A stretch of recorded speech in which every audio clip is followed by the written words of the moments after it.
17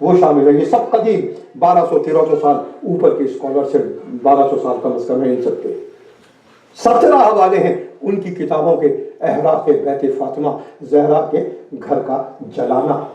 اور طبری نے اور ابن خلدون نے یہ تک لکھا ہے, طبری نے لکھا ہے کہ جب خلیفہ دنیا سے جا رہا تھا, جس نے حکم دیا اور جس کے حکم پر دوسرا خلیفہ آیا, یہ تاریخ ہے, یہ میں کوئی شیعہ یا تعصب والی روایت نہیں پڑھا, یہ تاریخ ہے. تو پہلے خلیفہ نے 3 ریگریٹس کیے ہیں, 3 افسوس کیے ہیں. کاش میں یہ نہ کرتا, کاش میں یہ نہ کرتا, بھی تفصیل نہیں کہ وہ بتاؤں, کاش میں بیت فاطمہ کی حرمت کو پامال نہ کرتا. طبری جیسا جو عالم اسلام کا سب سے بڑا مؤرخ ہے, اس نے لکھا ہے, اگر کسی کو شک ہو جا کر طبری کی اس جلد کو جا کر دیکھے اور اس کو وہ مقام نظر آئے گا. اس نے یہ کفِ افسوس والا ہے کہ کاش میں بیت فاطمہ کی حرمت کو نہ پامال کرتا. شبلی نے الفاروق نامی کتاب میں لکھا کہ فلاں کے غصے سے یہ بعید نہیں ہے. آپ دیکھیں, فلاں کے غصے سے یہ بعید نہیں ہے. یعنی شبلی بھی مورخ تھا, اس لیے انکار نہیں کر سکا اور اس انداز میں اقرار کر لیا. شبلی بھی عجیب و غریب مورخ ہے. جب عمرو ابن عبدبد نے للکارا خندق میں, تو شبلی نے اپنے مملوک کا نام لیا ہے, کیونکہ علی قتل کر چکے تھے عمرو ابن عبدبد کو پہلے ہی, اور اس کے بعد زرار بن خطاب خندق میں کودا. زرار بن خطاب اور مبارک سے نبی کی. کس کا بھائی آپ جانتے ہیں, باپ کا نام میں نے بتا دیا. تو شبلی لکھتا ہے کہ وہ آگے بڑھے اپنے بھائی کے مقابلے میں, اور ایک جملہ لکھا, وہ اپنی شجاعت کے موقعوں کو اچھی طرح پہچانتے تھے. وہ اپنی شجاعت موقعوں کو اچھی طرح پہچانتے تھے. جنگ احد کے بارے میں شبلی لکھتا ہے, وہ جو فرار ہے جس کو قرآن نے کفر قرار دیا, اور پھر صحابہ کرام پہاڑوں پر تشریف لے گئے. کیا یوز ہے تشریف کرنے کا, آپ دیکھیں. تو عزیزان گرامی, 17 تاریخیں ہیں جو اس بات کی گواہ ہیں. احراق بیت فاطمہ ہوا اور دروازے کو جلایا گیا, گھر پر ہجوم ہوا اور ایک جلغار ہوئی. اسی لیے زہرا کو کہنا پڑا, اور یہ بہت اس واقعے سے پہلے ہی زہرا نے کہہ دیا تھا, سبت علیہ مصائب اللہ, سبت علیہ میں سرنا لیا. بابا آپ کے بعد وہ مصیبتیں پڑی کہ اگر روز روشن پر پڑتی سیاہ راتوں میں تبدیل ہو جاتی. دنوں رات زہرا روتی, بابا کے فراق میں روتی. اہل مدینہ عاجز آ گئے, امیر المومنین جناب زہرا کو لے جاتے. خود زہرا حسن و حسین کو لے کر, زینب و ام کلثوم کو لے کر جنت البقیع میں چلی جاتی. اور مورخین نے لکھا ہے کہ وہ ایک درخت تھا, سارا دن بی بی اس درخت کے نیچے بیٹھتی, اپنے بابا کا مرثیہ پڑھتی, اپنے بابا کو یاد کرتی. حسن و حسین بھی روتے, ننھی زینب و ام کلثوم بھی روتی. مگر وقت کی سیاست کو, حکومت وقت کو زہرا کی یہ ادا بھی پسند نہ آئی. جس درخت کے نیچے زہرا گریا کرتی تھی, اس درخت کو بھی کاٹ دیا گیا. اب آسمان کا سورج ہوتا تھا کہ جو ان بچوں پر جھلساتی ہوئی دھوپ برساتا, اور زہرا اپنے بابا کا مرثیہ پڑھتی. اور پھر علی نے جنت البقیع میں ایک مکان بنا دیا جس کو غم کا گھر بیت الاحزان کہا گیا. عزیزان گرامی, یہی بیت الاحزان ہے جس میں سب سے پہلے اہل بیت نے گریہ کیا, خاتون جنت نے گریہ کیا, جو سب سے پہلی بارگاہ ہے, امام بارگاہ ہے, غم کھانے کا مقام ہے. یہ حضرت زہرا سے آغاز ہوا, اس کی دیواروں کو بھی منہدم کیا, اس کو بھی جلا دیا, اور پھر علی کو گرفتار کرنے کے لیے آئے. اور بھی عذاب تھے. زہرا کہیں دروازے پر کہ بنت رسول کی نسبت سے رسول دادی کا اعتراض ہوگا, گستاخ آگے بڑھے اور پھر دروازے پر گرا دیا. کہنے والوں نے کہا کہ زہرا ہے, حسن حسین میں ہے, کہا جل گئے ہمیں بھیگے نہیں, اور پھر دروازہ گرا, زہرا کے پہلو پر گرا. یہی وجہ تھی کہ جب علی غسل دیتے تھے بیوی کا پہلو کو دیکھ کر زہرا کٹان ہوتے تھے. اور جب بقیہ میں جنازے مرتبہ علی نے قبر رسول کا رخ کیا، یا رسول اللہ جو آپ نے امانت دی تھی آپ کے سپرد کر رہا ہوں، مگر یا رسول اللہ زہرا کا دل بھی زخمی، کہنوں بھی زخمی، جگر بھی زخمی۔ اِنَّا لِلَّهِ وَإِنَّا إِلَيْهِ رَاجِعُونَ۔ ماتم زہرا کیجئے، یہاں سے شروع کیجئے، ماتم کیجئے، یا سیدہ یا فاطمہ زہرا، یا سیدہ یا فاطمہ زہرا، یا سیدہ یا فاطمہ زہرا، یا سیدہ یا فاطمہ زہرا، یا سیدہ یا فاطمہ زہرا،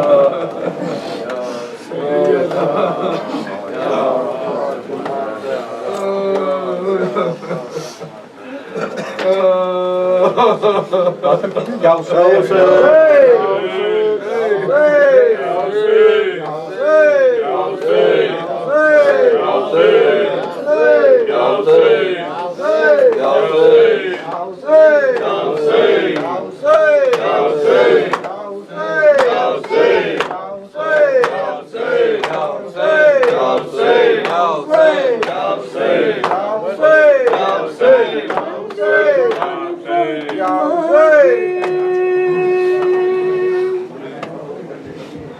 ٹوٹی بندی کفن فاطمہ کے اور پھر ہاتھ نکلے کفن سے، آئی